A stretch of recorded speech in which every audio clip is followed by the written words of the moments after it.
Salam, perkenalkan nama saya Yusufita Bensele NIM 104-2022-0024 kelas A semester 2 Prodi Bimbingan Konseling. Sini saya akan membahas materi layanan BK yaitu bidang bimbingan konseling, fungsi bimbingan konseling, prinsip bimbingan konseling, asas bimbingan konseling, komponen bimbingan konseling, dan strategi bimbingan konseling. Yang pertama bidang yaitu bidang belajar. Bidang belajar yaitu proses pemberian bantuan kepada seluruh peserta didik dalam mengenali potensi diri untuk belajar sehingga mencapai hasil belajar secara optimal. Bidang pribadi. Bidang pribadi merupakan suatu proses pemberian bantuan dari guru BK atau konselor kepada peserta didik untuk memahami dan mengambil keputusan secara bertanggung jawab tentang aspek pribadinya sehingga mencapai perkembangan secara optimal dan mencapai keselamatan dalam kehidupannya. Yang ketiga, bidang sosial. Bidang sosial adalah proses pemberian bantuan daripada konselor atau guru BK kepada peserta didik untuk memahami lingkungan dan dapat melakukan interaksi sosial secara positif dan mampu menyesuaikan diri. Yang keempat, bidang karir. Bidang karir adalah proses pemberian bantuan oleh guru BK atau konselor kepada peserta didik untuk mengalami pertumbuhan berdasarkan atas potensi dirinya dan kesempatan yang tersedia di lingkungannya untuk mencapai kesuksesan atau karir dalam hidupnya. Yang kedua, fungsi yaitu fungsi pemahaman, yaitu sebagai seorang konselor memiliki fungsi bantuan orang konseli agar mampu mengembangkan potensi dirinya secara optimal dan menyesuaikan dirinya dengan lingkungan secara dinamis dan konstruktif.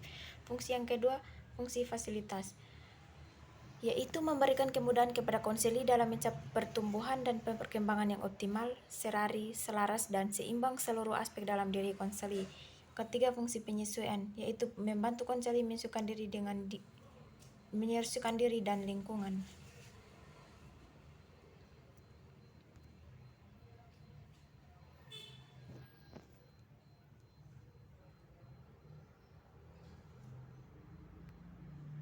Yang keempat, fungsi penyaluran, yaitu BK membantu konseli memilih kegiatan sesuai dengan minat, bakat, dan memiliki oleh kepribadiannya. Yang kelima, fungsi adaptasi, yaitu membantu proses mengajar untuk menyesuaikan program pendidikan dengan latar belakang pendidikan, kemampuan, minat, dan bakat yang dimiliki oleh peserta didik.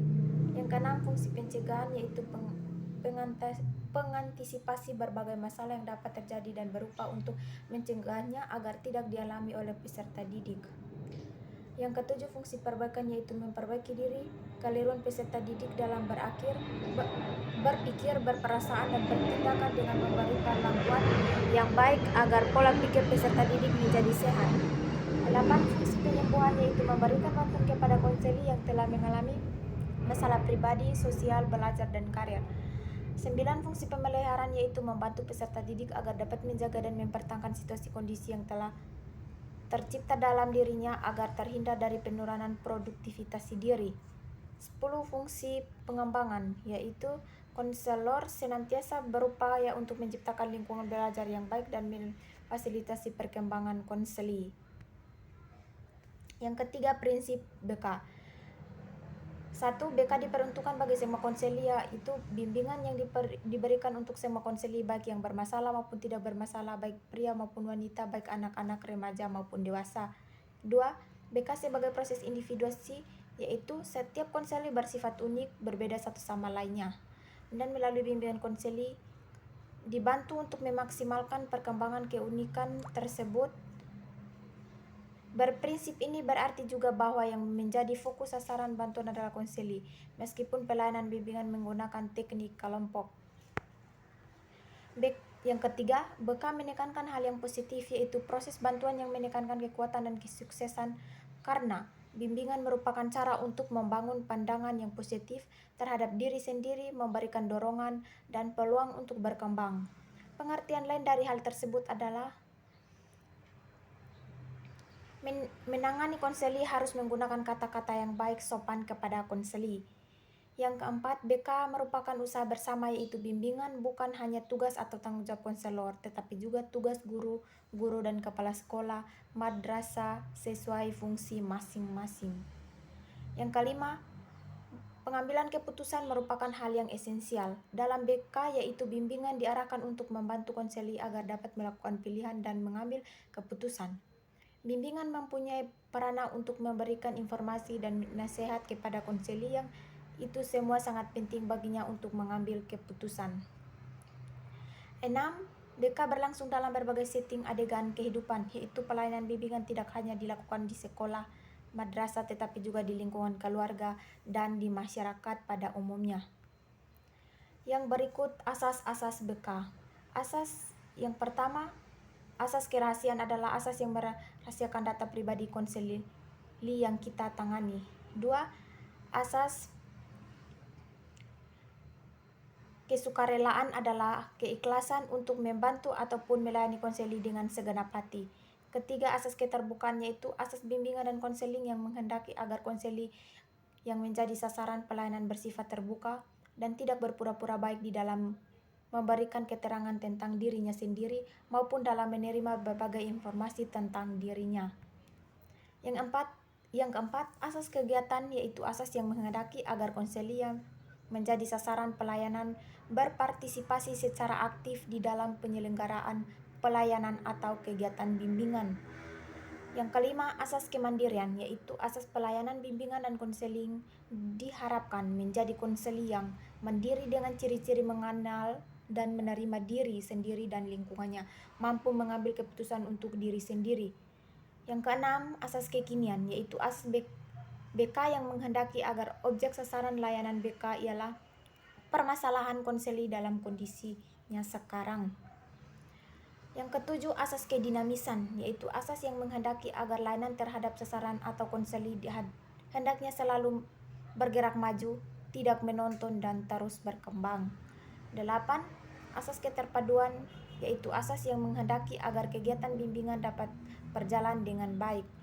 9. Asas keharmonisan, yaitu asas yang menghendaki agar segenap pelayanan dan kegiatan bimbingan dan konseling didasarkan pada dan tidak boleh bertentangan dengan nilai dan norma yang ada. 10. Asas keahlian, yaitu kegiatan layanan didasarkan pada kaidah-kaidah profesional. 11. Asas ahli tangan kasus, yaitu pengalian suatu kasus dari guru BK kepada pihak yang lebih ahli. 12. Asas tuturi handayani, yaitu asas yang memberikan dorongan kepada peserta didik untuk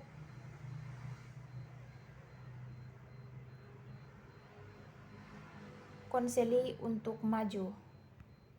Yang kelima, komponen-komponen BK. 1.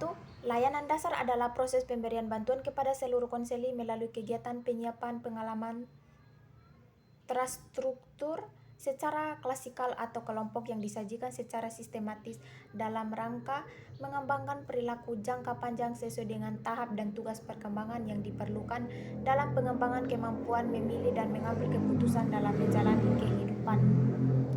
Yang kedua, layanan responsif merupakan pemberian bantuan kepada konseli yang menghendaki kebutuhan dan masalah yang memerlukan pertolongan dengan segera, sebab jika tidak segera dibantu dapat menimbulkan gangguan dalam proses pencapaian tugas-tugas perkembangan. Yang ketiga, perencanaan individuasi, yaitu sebagai bantuan kepada konseli agar mampu merumuskan dan melakukan aktivitas yang berkaitan dengan perencanaan masa depan berdasarkan pemahaman akan kelebihan dan kekurangannya, serta pemahaman akan peluang dan kesempatan yang tersedia di lingkungan. Yang keempat, dukungan sistem merupakan komponen pelayanan dan kegiatan manajemen tata kerja, infrastruktur, misalnya teknologi informasi dan komunikasi, dan pengembangan kemampuan profesional konselor secara berkelanjutan yang secara tidak langsung memberikan bantuan kepada konseli atau memfasilitasi kelancaran perkembangan konseli. Yang terakhir, strategi BK. Di dalam strategi ini saya memilih beberapa strategi, tidak sepenuhnya 22 strategi. Di sini saya memilih yang strategi di ketiga. Konseli individual adalah layanan yang memungkinkan konseli mendapat layanan langsung tatap muka secara perorangan dengan guru bimbingan dalam rangka pembahasan pengetesan masalah pribadi yang diderita konseli. Yang keempat, konseli kelompok adalah sistem layanan bantuan yang amat baik untuk membantu pengembangan kemampuan pribadi, pencegahan dan mengenai konflik-konflik antara pribadi atau pemecahan masalah. Yang kelima, bimbingan kelompok adalah suatu kegiatan dilakukan oleh sekelompok orang dengan memanfaatkan dinamika kelompok. Ketujuh, referral adalah kegiatan pendukung BK untuk mendapatkan penanganan yang lebih tepat dan tuntas atau masalah yang dialami konseli dengan memindahkan penanganan kasus dari satu pihak ke pihak yang lain. 8. Bimbingan tangan sebaya lelah metode yang memberi kesempatan kepada siswa untuk mengajarkan berbagai ilmu pengetahuan yang dimiliki kepada teman sebaya, serta keterampilan siswa tersebut dapat diajarkan kepada orang lain. Tutor diberi tanggung jawab membantu temannya dalam pembelajaran ketika menemui kesusahan. 9. Pengembangan media instrumentasi merupakan kegiatan pendukung BK untuk mengumpulkan data dan keterangan tentang konseli, keterangan tentang lingkungan konseli, dan mengenal lingkungan yang lebih luas. Yang ke-10, penilaian individual atau kelompok adalah konselor membantu peserta didik menganalisis kekuatan dan kelemahan dirinya berdasarkan data atau informasi yang diperoleh, yaitu yang menyangkut pencapaian tugas-tugas perkembangan atau aspek-aspek pribadi sosial belajar. 11. Penetapan dan penyaluran adalah untuk membantu peserta didik sesuai dengan bakat dan minatnya. 12. Kunjungan rumah merupakan upaya untuk mendeteksi kondisi keluarga dalam kaitnya dengan permasalahan anak atau individu yang menjadi tanggung jawab dalam pelayanan konseling. Sekian dan terima kasih. Salam.